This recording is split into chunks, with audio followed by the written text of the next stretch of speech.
Entonces, ¿cuál es el wishful thinking aquí? El más básico es el que tiene que ver con la angustia existencial. ¿Sí? ¿Cómo sería el wishful thinking aquí? Tengo un deseo básico de vivir para siempre y un conocimiento de que sé que no lo voy a lograr. Exacto. Entonces la persona lo que hace es, deseo vivir para siempre. Y la muerte no es el obstáculo. Es una transformación. Y entonces termino creyendo que sí voy a vivir para siempre. Y la muerte no es el final definitivo. Y empiezo a creer que hay otra vida después de esto. ¿Sí? Y empiezo a actuar en consecuencia con eso. ¿Qué implica eso? Que la persona le da más valor a esa otra vida que a esta. ¿Sí? Esa es la vista de la realidad. ¿Sí? ¿Ah? ¿Se pueden actualizar más fácilmente así? Claro, esa es una forma de lavado de cerebro, exactamente.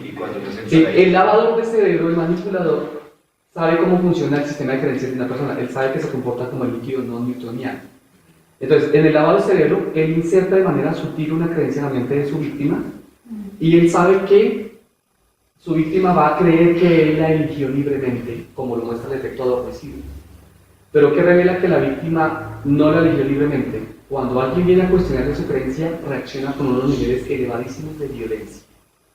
Es el religioso que se indigna y se ofende cuando le cuestionan sus creencias. ¿Sí?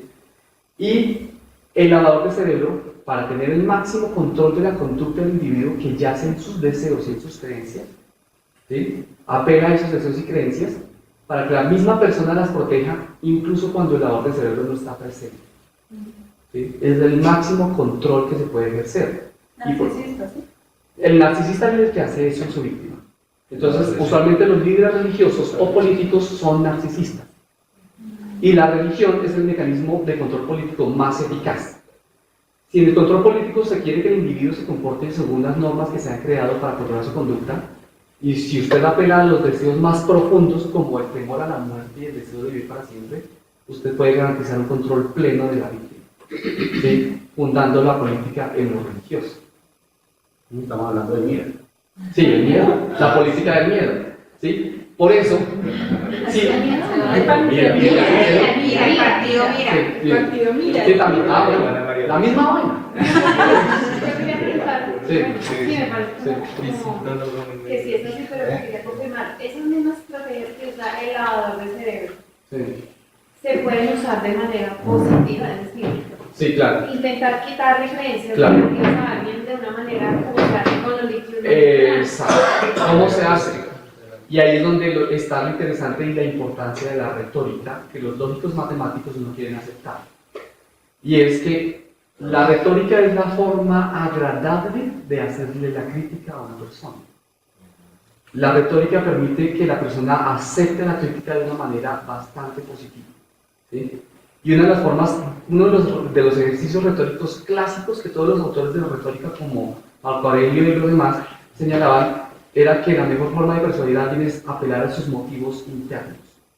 Y entonces, para poder hacer la autocrítica, uno debe primero apelar a las motivaciones internas de la persona y luego sí proceder en consecuencia. ¿Sí? Por eso es que la retórica se retomó, porque tiene un valor fundamental. ¿Sí? La forma de hacerlo es que la persona sienta que la crítica no viene de afuera, sino que ella se dé cuenta sola. Ella sienta y crea que ella se dio cuenta sola del problema. Es la forma de hacerlo. ¿Sí? Entonces sí se puede usar de una manera positiva. Pero ¿sí? cuando se usa de manera positiva, el que hace el lavado de mente ya no sería un narcisista o como No, al contrario. sería. Porque se le saltía. Ya no sé. Sí, claro. Claro, porque es un ejercicio de liberación. Están liberando a la persona. Sí, exacto. ¿Sí? Bueno, entonces, esto lo digo es por esto, porque es que la psicosis conduce la psicosis conduce al narcisismo y el narcisismo es bastante peligroso. Es bastante peligroso. ¿Sí? Bueno, entonces voy a poner. Estas son la secuencia de la evolución del narcisismo. ¿Sí? Dentro de las categorías de los trastornos antisociales de la personalidad, que son 5, aunque el DSM-5 es el último manual de diagnóstico salido de la Asociación Americana de Psiquiatras y Psicólogos, son el narcisismo, la psicopatía, la sociopatía, el maquiavelismo y el sadismo. todas ellas son narcisistas. Es decir, el psicópata es narcisista, el sociópata es narcisista, el maquiavélico es narcisista y el sádico es narcisista.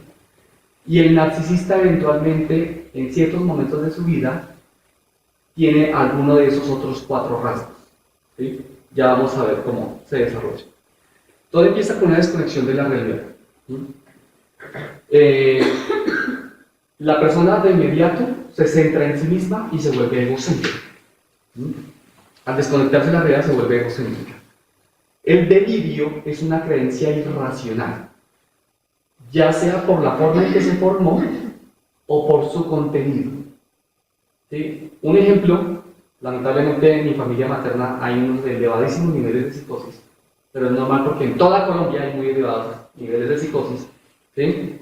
De pronto podríamos buscar algunos videos que lo representan para que ustedes entiendan qué es un comportamiento psicótico. Yo tenía una tía que iba de secta en secta y, digamos, en alguna ocasión que nos visitaba, llegó con un manojo de hierbas y nos dijo: esto es bueno para echarle al chocolate. Así. ¿Sí? Cuando le dijeron que no debía tomar chocolate ni café, le dijeron, en el culto de Mira, es decir, la iglesia de Piraqué, en las profecías que les decían, le dijeron que el café, sí, allá tienen un ritual que es después del culto, los profetas se paran así, y le hablan aquí a la persona y le dicen qué hacer y qué no hacer. Sí, sí. Yo lo sé porque yo estuve allá y hicieron eso. Sí. Y entonces a ella le dijeron que el café y el chocolate eran hechos con la sangre del toro y que el toro era el animal del diablo, así que no debía consumirse ni café ni chocolate. ¿Sí? Esos son los delirios, ¿sí? Sí. Un ejemplo, hay delirios, hay distintas gamas de delirios. Hay delirios demasiado evidentes y hay delirios que no son para nada evidentes, ¿sí? En filosofía, lo que el psicólogo y el psiquiatra llama delirio se llama error categórico, y es cuando uno hace enunciados que parecen verdaderos o falsos, pero no son ni verdaderos ni falsos, ¿sí? Una creencia delirante no religiosa que está de moda es la de creer que las creencias deben respetarse, ¿sí? Es una creencia delirante, ¿sí? Porque las creencias no son objeto de respeto, el respeto va para las personas y las creencias no son personas, ¿sí? De hecho, eso es un gancho de manipulación, porque cuando se le exige a las personas que respeten las creencias, se le está impidiendo poderlas liberar de creencias nefastas derivadas de la manipulación, ¿sí? Exacto. Entonces es una forma de masificar el lavado de cerebro. Es una forma masiva de lavado de cerebro, ¿sí? Bueno, cuando la persona tiene un trastorno ya demasiado elevado del narcisismo, alucina. Entonces eso altera, su conexión con la realidad es tan alterada que ve cosas que no existen. No es lo mismo una ilusión sensorial que una alucinación. Un ejemplo de ilusión sensorial es cuando usted va por la costa o por los llanos y va en una carretera así plana y a lo largo usted ve como ondulaciones porque cree que hay calor o hay una fogata. Es una ilusión perceptual y eso es normal, eso no está mal, ¿sí? Usted está alucinando es cuando escucha voces que no existen, habla con personas que no existen, ¿sí? Ahora aquí las llaman. Sí, la alucinación delirante más común, porque además pueden estar mezcladas y suelen mezclarse en el esquizofrénico, es cuando él escucha voces que le dicen que haga ciertas cosas. Eso es lo más común en la esquizofrenia. El razonamiento ilógico y la imaginación irracional. Hay una forma irracional de la imaginación. El razonamiento ilógico me lo ponía mi director de tesis, que era experto en razonamiento. Era así, que algunos de ustedes ya lo han escuchado. Un ejemplo, 2 hombres se cruzan en la calle y uno le dice al otro: adiós, amigo. Y el otro empieza con su psicosis. Amigo, el perro es el mejor amigo del hombre. El perro toma leche, la leche la hace la vaca, el esposo de la vaca es el toro tiene cuernos. Este tipo me dijo cuernudo. ¿Sí? Esos son, así razonan los colombianos. Sí, así razonan. Y a mí me ha pasado constantemente. Es decir, las personas empiezan a sacar conclusiones de mi conducta basadas en el vacío absoluto. ¿Sí? Uno de tantos ejemplos que me pasa con mis estudiantes. Les puse un examen y les permití sacar las diapositivas del examen de lógica, y a uno de ellos no le funcionó el dispositivo. Yo le presté el computador y le dije que se sentara en el escritorio. ¿Mm? Yo no sabía que había toda una historia detrás de ese estudiante en particular. Yo no sabía que él decía que la mejor clase que él había tenido era la mía. Y que todo el tiempo vivía pensando en qué explicaba y qué no explicaba yo. Y me empezó como a imitar. Entonces, si había una protesta y yo estaba, él iba. Si yo no estaba, él no iba. Pero yo no sabía eso. Todos los compañeros empezaron a creer que entre él y yo teníamos una relación amorosa, sentimental. Y me vine a enterar de eso 4 años después de eso. ¿Sí? Porque los mismos estudiantes me le dijeron, profe, pero es que, ¿cómo le va a prestar a usted el computador? Y yo le dije, ¿qué conexión lógica hay entre prestar el computador para el parcial y que él y yo tengamos una relación amorosa? Eso es un razonamiento delirante, psicótico. ¿Sí? ¿Sí? O sea, no hay una conexión lógica real. Es muy común en Colombia, muy común. Un ejemplo de una anécdota que también me pasó, estaba yo en el portal del Tunal, de Transmilenio, y las gafas que me habían hecho tenían mal el foco visual. Entonces, para que el foco cuadrara, yo tenía que levantar la cara. Y yo levanté así la cara para ver el bus que venía allá en el horizonte, y había una silueta acercándose así. Yo pensé que pues, era que alguien iba a pasar. No, era un señor más bajito que así. ¿Sí? Y yo, que como que acaba de suceder. Creía que lo estaba retando. Claro. Su pensamiento egocéntrico, porque es una forma de egocentrismo, le hizo creer que mi conducta estaba centrada en él. ¿Sí? Y no tuvo la capacidad de darse cuenta de eso. Cosas como esa me pasan decenas de veces al día. ¿Te das cuenta? Sí, claro. ¿Por qué me pasa eso? Porque yo soy neurótico y la población neurótica en Colombia es mucho menor en frecuencia. Entonces un neurótico en medio de psicóticos tiene muchos problemas, demasiados problemas. ¿Sí? Porque la lógica tiende a volverlo a uno un poquito neurótico. ¿Sí? Sí. Pero vamos a ver cómo el razonamiento crítico llega al punto de que uno mismo dándose cuenta de lo neurótico que es. Exacto, eso es lo interesante, eso es lo bonito de eso. Entonces la persona se vuelve egocéntrica. Egocéntrica quiere decir, las personas confunden egocéntrico con ególatra, con narcisista y no es lo mismo. Egocéntrico quiere decir que la persona cree que todo el mundo ve las cosas exactamente como él las ve. ¿Sí? Entonces, digamos, supongamos que él tiene tal nivel de egocentrismo que él cree que exactamente esta escena visual que él tiene, cada uno de ustedes la tiene. Exactamente la misma. Él no entiende que estar sentado allá implica que la perspectiva que ella tiene es distinta a la de él. Eso es el egocentrismo. ¿Sí? Un ejemplo normal del desarrollo egocéntrico es en la infancia. Y es cuando usted juega a las escondidas con el niño y el niño hace esto. ¿Sí? Porque él cree que si él no ve, nadie lo ve. Eso es el egocentrismo. ¿Sí? Entonces el narcisista es egocéntrico. Pero el hecho de que alguien sea egocéntrico no quiere decir que sea narcisista. Porque las personas con depresión también tienen egocentrismo. ¿Por qué? Están tan sumidas en un infierno que no tienen tiempo ni mente para pensar en las perspectivas de los otros, sino en lo que le está pasando a él. Entonces hay que tener cuidado con el razonamiento diagnóstico ahí. Muchos psicólogos que hacen un razonamiento equivocado ven que la persona es egocéntrica, no evalúan los demás criterios para el narcisismo, solamente se basan en ese, concluyen que es narcisista y le diseñan una terapia para el narcisismo a una persona que es depresiva. Es decir, la conducen al suicidio. ¿Sí? O sea que el depresivo no puede ser narcisista. Hay depresión narcisista. La depresión del narcisista es cuando él se da cuenta de que no puede ser el rey del mundo. ¿Sí? Esa es la depresión del narcisista. Cuando él se da cuenta... Sí, por ejemplo. Exacto. Cuando el narcisista es completamente destapado y delatado y todo su juego mental queda al descubierto, él entra en crisis. Y o se enloquece y mata a una de sus víctimas o a la víctima que lo delató, ¿sí? O se suicida, porque no puede aceptar la realidad. No la puede aceptar. Y después se suicida. También, sí. Pero pilas, porque eso no quiere decir que los chicos que han matado a sus compañeros y luego se han suicidado fueran narcisistas. Eran chicos que eran objeto de matoneo. ¿Sí? Y entonces la desesperación que les produjo el matoneo era tal que ellos lo que hicieron fue, como ustedes me hicieron daño, entonces yo los mato a ustedes. Y mato a los que no le hicieron nada al respecto. A todos. Y luego me mato a uno. ¿Sí? Eso nunca lo cuentan los periodistas, esa parte nunca la explican.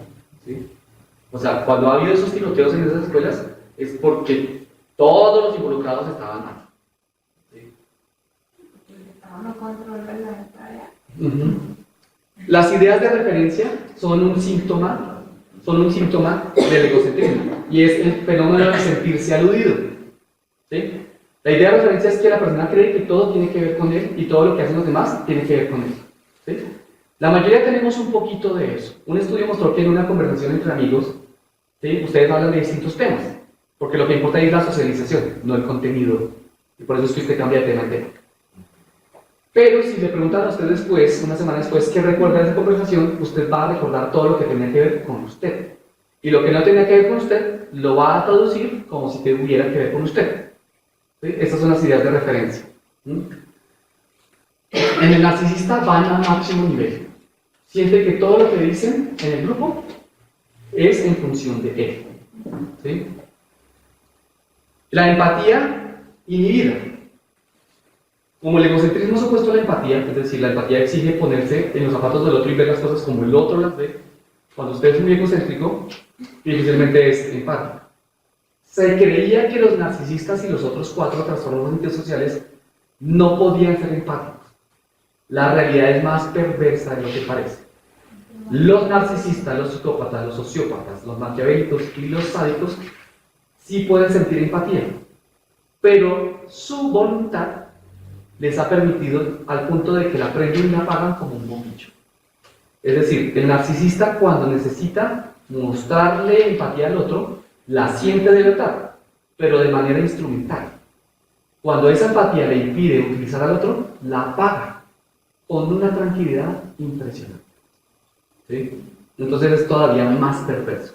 De esas matemáticas que dice el profesor de la psicología, hay como una referencia de en porcentaje la población se divide en 20% narcisistas, 10%. Es muy difícil porque el narcisista nunca va a ir a terapia. Cuando va a terapia, ¿qué hace? Tengo una víctima que necesito volver a utilizar. Entonces voy a terapia, pero le engaño al psicólogo y le muestro al otro que estoy pagando los recibos del psicólogo, pero es solamente para engañarlo, pero no para realmente superarse. Si un narcisista realmente hace el ejercicio de hacerse terapia, es porque no tiene trastornos sino los rasgos. Es decir, es alguien que todavía se puede rescatar. Pero cuando es narcisista se puede retroalimentar de lo que está recibiendo del psicólogo. Sí, ese es el principio.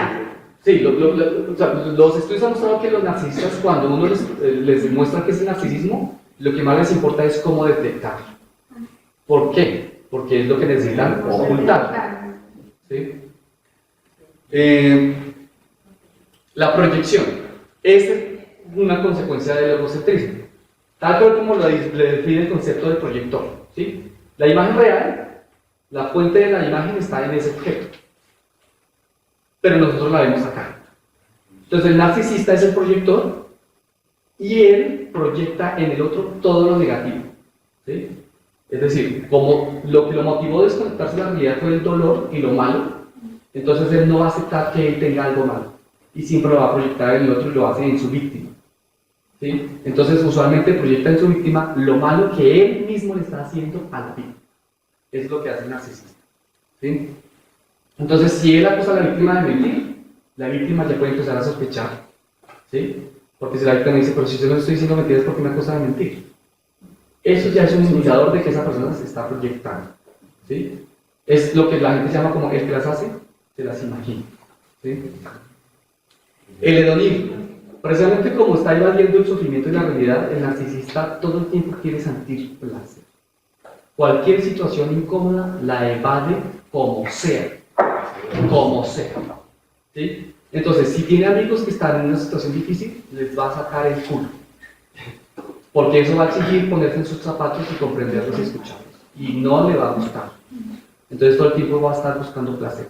Ese hedonismo también hace que él sea propenso a las adicciones.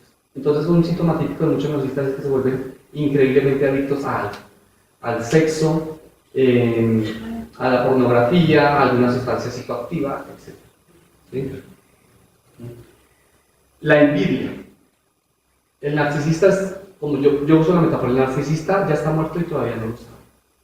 Su muerte es su personalidad. Su personalidad ya está muerta. Él no tiene personalidad, es completamente vacío. ¿Sí? Exacto.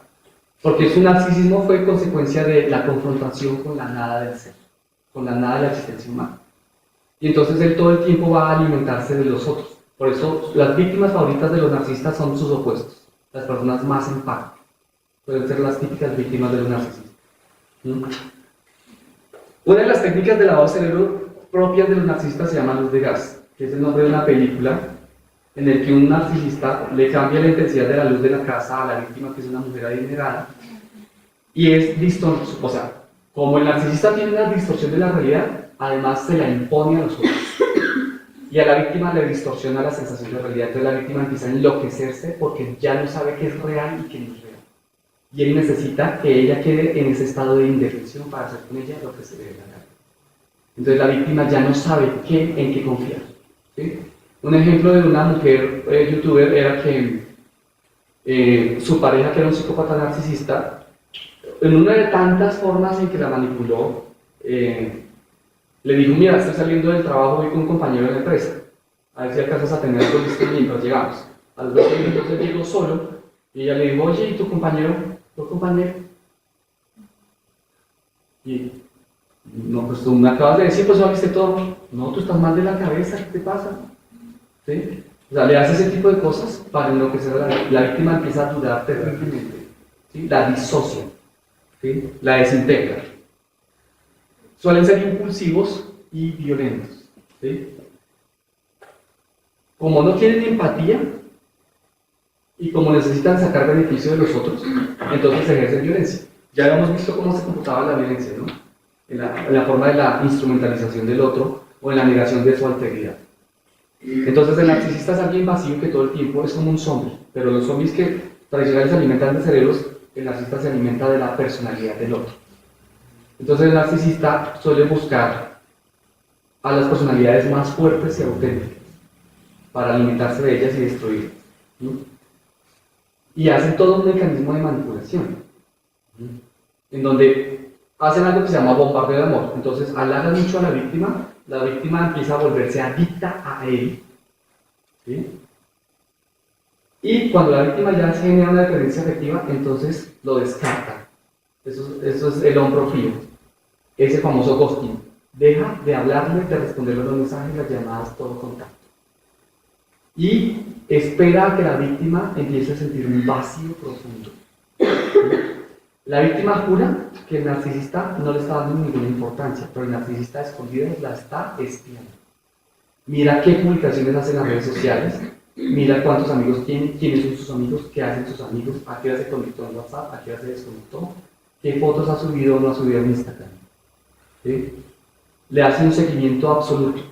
Cuando ve que la víctima cree que ya se ha estado recuperando de ese abandono sin explicación, vuelve y aparece.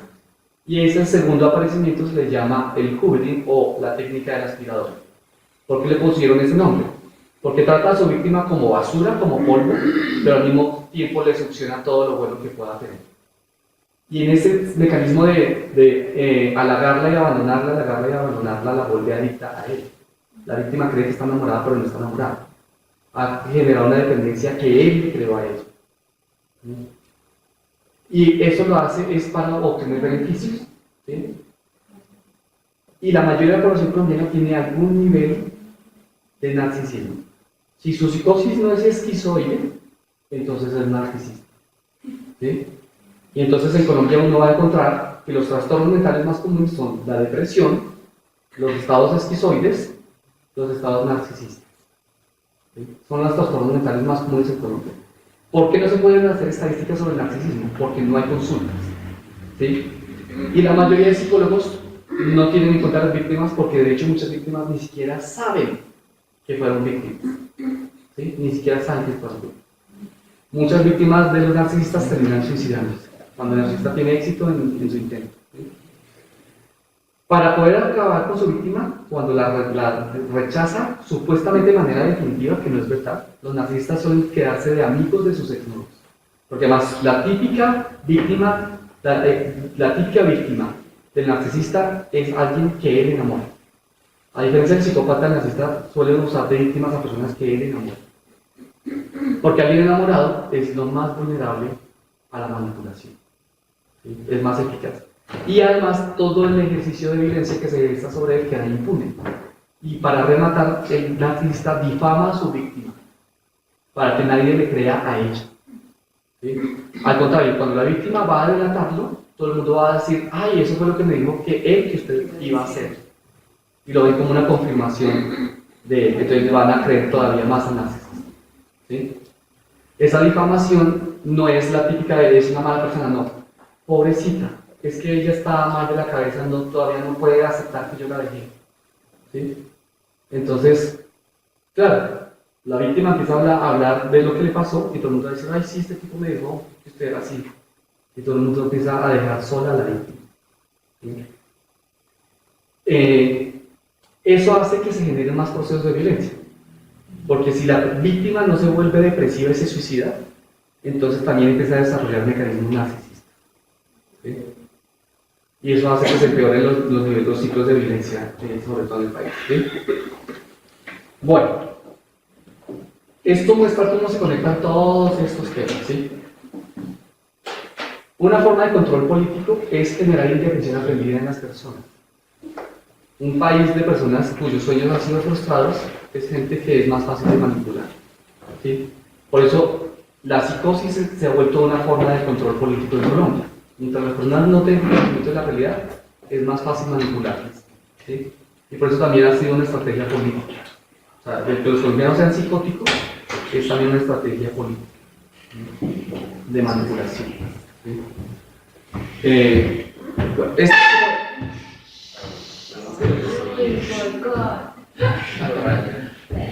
sí. Nos hizo volver a darle a...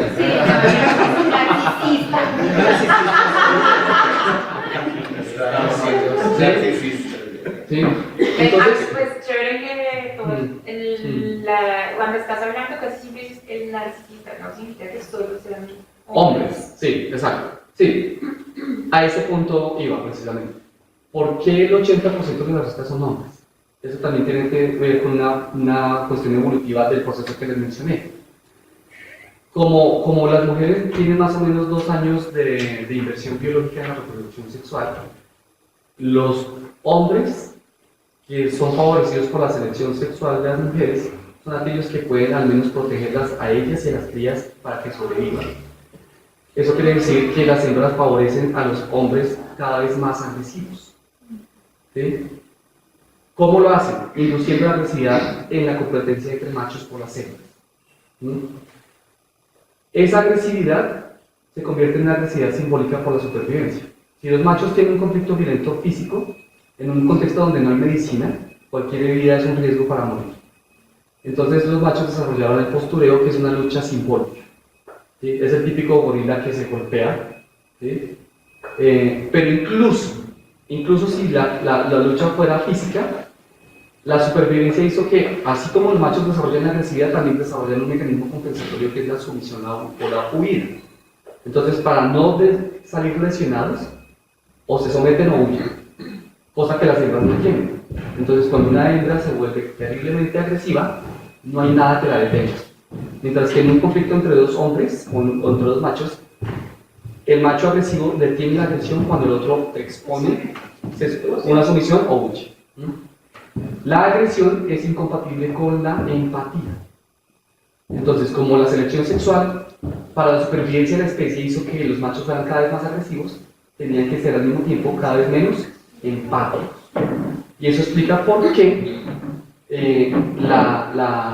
el narcisismo es más común en los hombres que en las mujeres. Pero otra forma de trastorno que también carece de empatía son los trastornos esquizoides y autistas. Todos los tipos de autismo y esquizofrenia también carecen de empatía. Y también son más comunes en hombres que en mujeres. Pero eso también viene a mostrar que el machismo es una forma de narcisismo cultural. Las culturas machistas son narcisistas. Y todo el comportamiento machista es típicamente narcisista. Tiene todas las características. ¿Sí? Todas. Es decir, el hombre se considera superior a la mujer es un instrumento para su satisfacción sexual, ella tiene que complacerlo a él, y todo el conjunto de comportamientos machistas son una forma de narcisismo. ¿Sí? Colombia es una cultura machista, eso quiere decir que también es narcisista, es la forma de entenderlo sin las estadísticas. Es un país profundamente religioso, lo cual muestra que también tiene elevados niveles de psicosis. ¿Sí? Y eso también muestra por qué también es tan violento. ¿Sí? La cuestión es que el narcisista es reacio al razonamiento crítico. ¿Qué hacer ahí? Muchas veces tiene que hacerse o un tratamiento farmacológico, que es difícil de encontrar, ¿sí? O buscar la manera de darle a entender al narcisista que puede obtener beneficios egoístas sin que eso implique perjudicar a otros. ¿Sí? Lo cual es muy difícil, a nivel cultural es muy difícil. ¿Sí? A nivel cultural es muy difícil. Pero eso es un diagnóstico del estado en el que nos encontramos en el país. ¿Sí? Bueno, el ejercicio del taller, si es que hay tiempo, cosa que no creo. ¿Sí? Cosa que no creo. Te lo mandamos el 46. Sí. Pues se lo puedo dar de tarea porque igual es un ejercicio personal. ¿Sí? Van a hacer un genograma.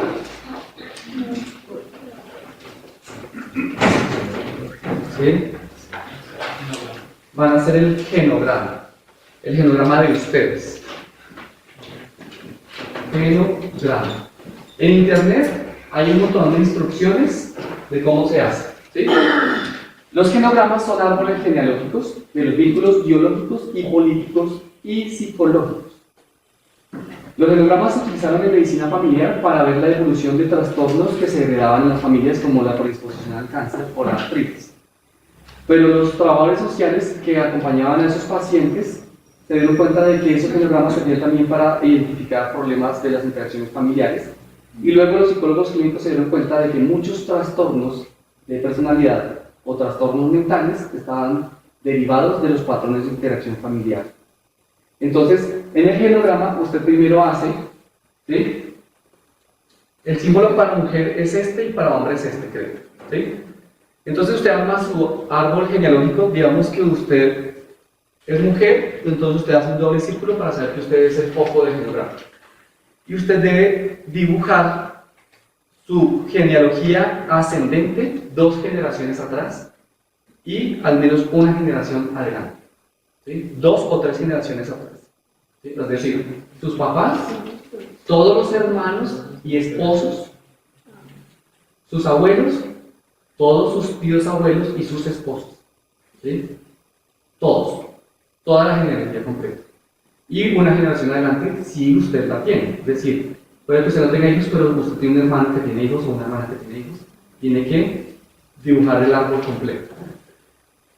Y eso incluye parientes políticos. ¿Sí? En internet van a encontrar que eso tiene un montón de símbolos para saber distinguir a un tío político de a un tío biológico. Cuando ya termine el árbol, la siguiente tarea es que usted va a empezar a establecer el tipo de relación afectiva que usted tiene con cada uno de todos los miembros del árbol completo. ¿Sí? Relación de confianza, distanciamiento, ausencia de vínculo. Puede haber más de un tipo de interacción, por ejemplo, puede ser una relación de mucha confianza, pero también de mucho conflicto. ¿Sí? Tiene que hacerlo así, y luego tiene que hacer lo mismo con su papá y su mamá, o las 2 personas que lo hayan criado, o las 3 personas que lo hayan criado. Es decir, ¿cómo es la relación de esa persona con todos los miembros del árbol familiar? O sea, ¿cómo se relaciona su mamá con ellos, su papá con ellos, y si tiene hermanos, también? ¿Sí? Eso le va a quedar una vaina ahí, una atarraya inmunda, por eso es mejor en un pliego enorme. ¿Sí? Y usted va a tratar de encontrar patrones que se repitan en las generaciones. Eso pasa. ¿Sí? Y lo que usted va a hacer es tratar de identificar si hay algún rasgo narcisista en alguno de los miembros de la familia. ¿Sí? Porque es una forma de identificar las secuencias de formación de narcisistas. Los narcisistas suelen formarse en familia. ¿Sí? Si la persona, los trastornos de personalidad se solidifican en la adultez mediana. O sea, la persona más o menos a los 18 años empieza a desarrollar y a definir el rasgo, pero todavía tiene la oportunidad de revertirlo para que no se desarrolle en un trastorno, ¿sí? Lo cual suele ser muy difícil. Pero una vez desarrolla el trastorno, ya no hay vuelta atrás. La persona que es narcisista no tiene solución, no hay tratamiento para el narcisista, ¿sí? No lo hay. El guantelete de Thanos. ¿Ah? El guantelete de Thanos. Sí, algo así. ¿Sí? Entonces ustedes van a hacer su genograma y van a evaluar toda la forma de enfrentar la realidad de los miembros de su familia. ¿Sí? ¿Qué concepto tiene de usted cada miembro? ¿Sí? Eso es una tarea ardua. Pero usted se va a dar cuenta de que muchas veces las parejas que usted ha tenido, los amigos que usted ha tenido, son la repetición de esos esquemas familiares. Son la repetición. ¿Sí? Muchas víctimas de los narcisistas lo han sido porque uno de sus padres era narcisista. ¿Sí? Y muchas veces esas víctimas tienden a repetir parejas narcisistas. Es decir, les cuesta mucho salir de ese esquema. ¿Sí? Les cuesta muchísimo salir de ese esquema. Van a hacerlo para hacer un diagnóstico de ustedes mismos, para evaluar sus relaciones familiares. Y luego van a hacer lo mismo, pero con sus grupos de amigos.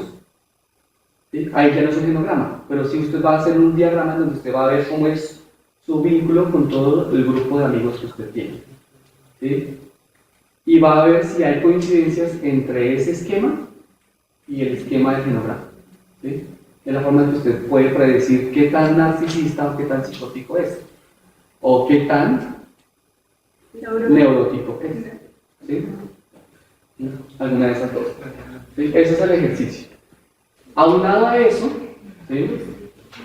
Porque una de las cosas que muchos se cuestionan de los psicólogos es qué autoridad o derecho tiene el psicólogo para creerse superior a mí, a venir a mí a hablarme de salud mental y él no exponer lo suyo.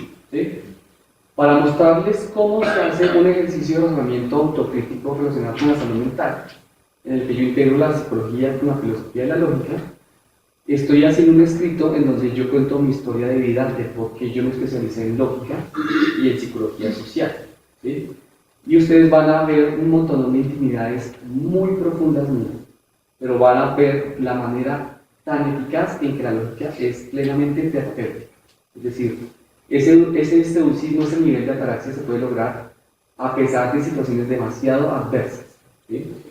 Entonces, cuando yo lo tenga terminado, les va a llegar a ustedes por medio de los contactos que tengan en WhatsApp o en las redes sociales. ¿Sí? Y eso va a ser la forma de completar el taller de hoy.